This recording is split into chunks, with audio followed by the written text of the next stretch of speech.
In my first appointment in ministry in North Yorkshire, I used to lead a monthly service of Holy Communion in a local residential home for people with advanced dementia. I tried hard to include touchstones that might spark memory.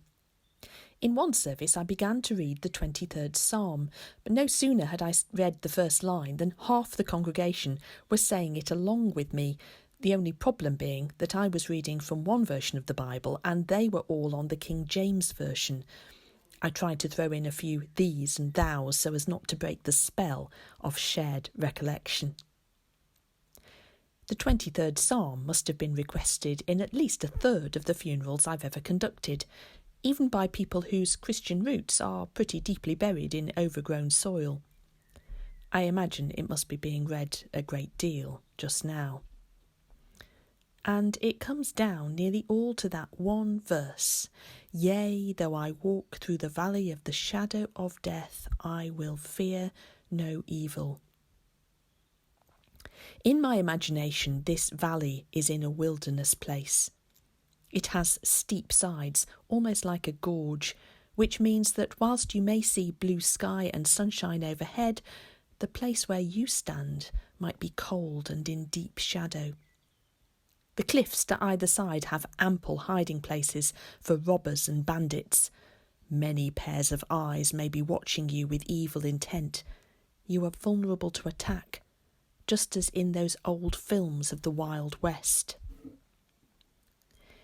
In our lived experience, the Valley of the Shadow of Death is likely to be a bedroom or a hospital ward where someone we love, or maybe even we ourselves, are in the process of dying.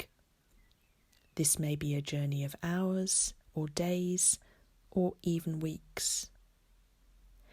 It's a place where we're likely to feel uniquely vulnerable, as though we have one layer of skin removed, helpless, powerless.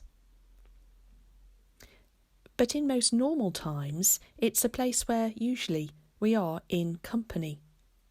Family and friends gather, and sometimes, when the end is near, they stay and keep vigil. In this beautiful painting by Eulalia Clark called The Valley of the Shadow, it's hospital visiting time and the ward is busy. A husband, or maybe grandfather, has brought 2 children to see their mum. They've brought flowers and what looks like homemade fairy cakes. A woman has come to see her friend, bearing more flowers and a copy of the Woman's Weekly. And a man has come to see his wife.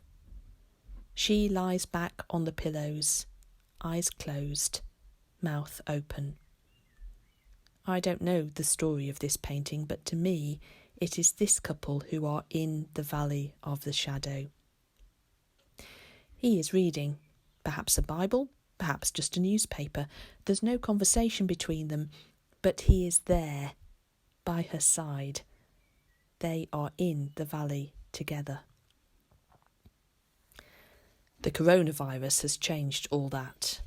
Despite the best efforts of staff in hospitals and care homes, many people are saying goodbye to their loved ones in the back of an ambulance, or via Skype or a phone call.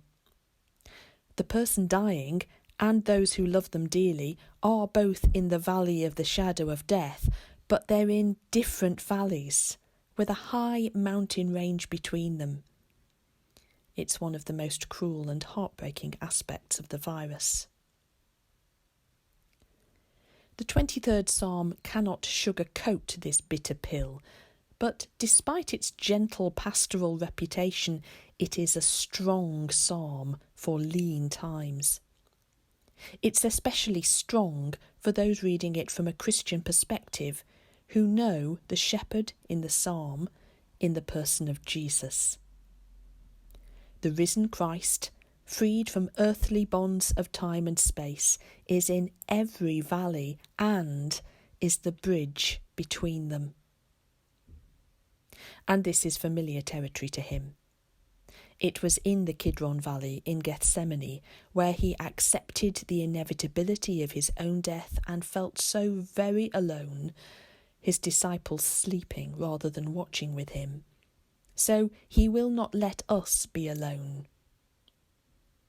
It's in the valley where his own anguish was so great that his sweat was like great drops of blood falling to the ground. He understands fear, and so can hold us tight as we face it, giving us the comfort and courage that only one who has walked this way before can do. He knows his way through this valley to the resurrection that lies beyond, and will lead us there, whether that renewal of life be after our own death, or the death of someone we love very much. If the hospital ward in Eulalia Clark's painting was a COVID-19 ward, you'd need to strip away all the visitors.